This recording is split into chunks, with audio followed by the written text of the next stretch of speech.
Hello friends, welcome to my channel teaching by Ansari. तो आज trigonometry का बहुत इम्पोर्टेंट सवाल आज भी है और जो है इसके पहले मेरा 7-8 वीडियो इसका अपलोड हो चुका है और जो बहुत इम्पोर्टेंट है, ख़ास करके 10th 9th वालों बच्चों के लिए। और कम्पिटिटिव एग्ज़ाम में तो ये आता ही है, वनडे एग्ज़ाम में। और जहाँ भी सिलेबस में ट्रिग्नोमेट्री दिया होगा उस एग्ज़ाम के लिए ये बहुत इम्पोर्टेंट है। तो अगर आप लोग हमको इंस्टाग्राम पे फॉलो नहीं किए हैं तो वहाँ पे जाके फॉलो कर लीजिए, डिस्क्रिप्शन में लिंक दे देंगे। और फेसबुक पेज को भी फॉलो कर लें, वहाँ पे भी मेरी कंटिन्यू वीडियो अपलोड होती रहती है। तो देखिए यहाँ पे सवाल दिया गया है, त्रिभुज मतलब triangle PQR right angle at Q। एक ट्रायंगल दिया गया है जहाँ पे Q पे एक समकोण बन रहा है। तो PR + QR 25 सेंटीमीटर दिया गया है और PQ 5 सेंटीमीटर दिया गया है। तो determine the value of sin P, cos P and tan P, मतलब P का ही ज्ञात करना है हमें। तो चलिए हम सबसे पहले एक राइट एंगल ट्रायंगल बना लेंगे, उससे हमको और अच्छे से समझ में आएंगे। अब देखिए यहाँ पे हमने एक राइट एंगल ट्रायंगल ड्रा कर लिया है और इसमें क्या कहा गया है कि जो है राइट एंगल जो बन रहा है वो Q पे बन रहा है। तो हम चलिए यहाँ पे 90 डिग्री का एंगल बना देंगे। हमको ज्ञात करना है sin P, cos P and tan P। यहाँ यानी कि जो कोण बन रहा है यहाँ पे बन रहा है और इसी की वैल्यू हमको ज्ञात करना है, चाहे वो sin हो, चाहे cos हो या tan हो, है ना। और यहाँ पे हमें दिया गया PQ की वैल्यू कितनी दी गई है, 5 सेंटीमीटर, तो हम 5 लिख देंगे। और यहाँ पे PR + QR की वैल्यू दी गई है। अब देखिए यहाँ पे इस तरह से दिया गया है तो हमें ना ये हम लिख सकते हैं कि परपेंडिकुलर की वैल्यू दी गई है, ना हाइपोटेनस की दी गई है। तो इसकी हेल्प से हमें निकालना पड़ेगा।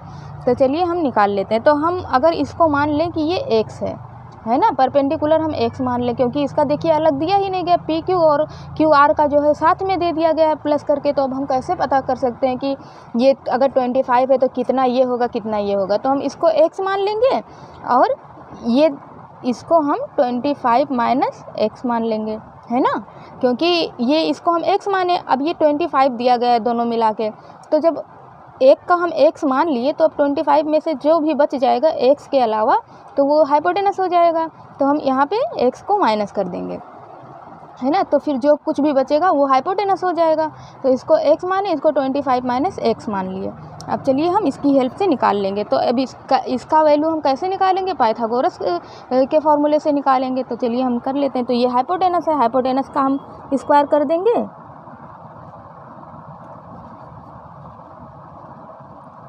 25 - x किया और इसका हम स्क्वायर कर देंगे, है ना, हाइपोटेनस का स्क्वायर प्लस परपेंडिकुलर का स्क्वायर और प्लस जो है बेस का स्क्वायर कर देंगे, है ना। ये 5 दिया गया है तो हम इसका स्क्वायर कर दिए। अब ये देखिए किसी चीज़ का फॉर्मूला बन रहा है ना, a - b का होल स्क्वायर दिया गया है, तो हम इसको ओपन कर लेंगे फार्मूले के रूप में। तो जब हम 25 का स्क्वायर करेंगे तो क्या हो जाएगा,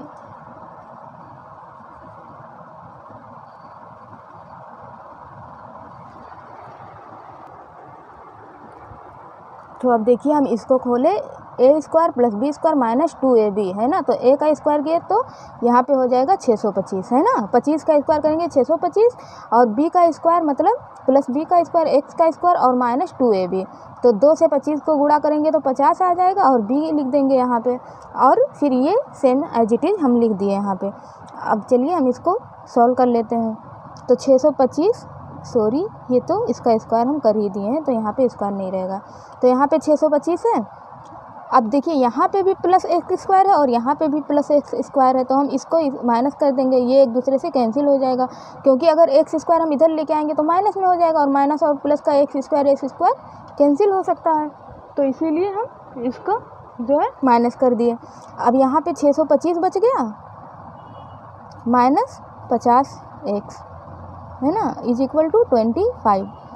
अब देखिए यहाँ पे जो है हम 625 को इधर ले जाएंगे, है ना, क्योंकि ये जो है x की वैल्यू इधर ही रहने देंगे। तो -50x = 625 जब इधर जाएगा तो माइनस में आ जाएगा। तो ये जब चलिए हम लिख ही देते हैं, -625 और +25, है ना। तो अब ये 25 जो है प्लस में है, जब इससे माइनस होगा तो यहाँ पे माइनस का 600 ही बच जाएगा। तो यहाँ पे माइनस का 50x और इधर माइनस का 600 बच जाएगा।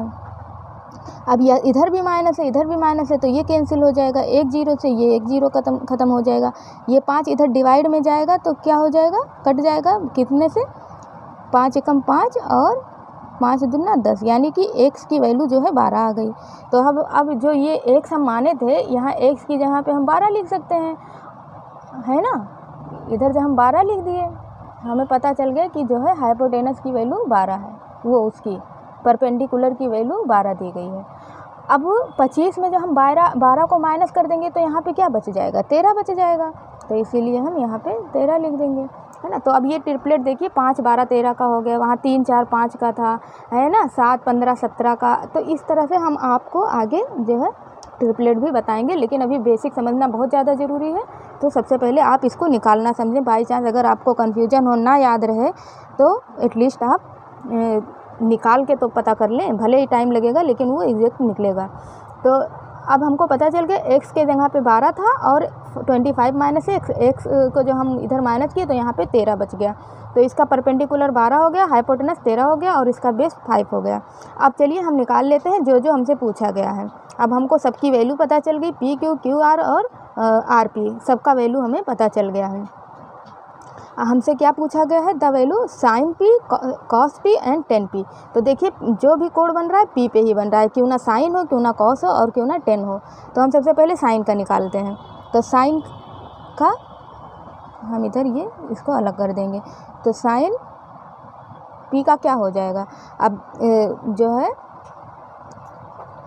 साइन का क्या होता है, लंबा टेकड़ होता है ना। तो परपेंडिकुलर अपॉन हाइपोटेनस 12/13 हो जाएगा, है ना। हम इसका 12/13 लिख देंगे क्योंकि पी पे ही बन रहा था। अब कॉस का निकाल लेंगे हम, कॉस पी, तो आधार बटे कड़ होता है इसका, तो 5/13 लिख देंगे। और 10p का हमसे पूछा गया है, तो हम 10p की वैल्यू क्या कर देंगे, p अपॉन b, यानी कि 12/5। तो इस तरह से हमें सबकी वैल्यू निकल के आ गई कि क्या होगी, है ना, sign P cos P 10p। तो आई होप आप लोग को वीडियो अच्छे से समझ में आया होगा। अगर आप लोग को अच्छा लगे तो लाइक सब्सक्राइब करें, बेल आइकन को ज़रूर प्रेस करें और ज़्यादा से ज़्यादा अपने दोस्तों में जो भी पढ़ाई करते हैं जिनके लिए ये ज़रूरी है, आप लोग ज़रूर शेयर करें। Thank you for watching.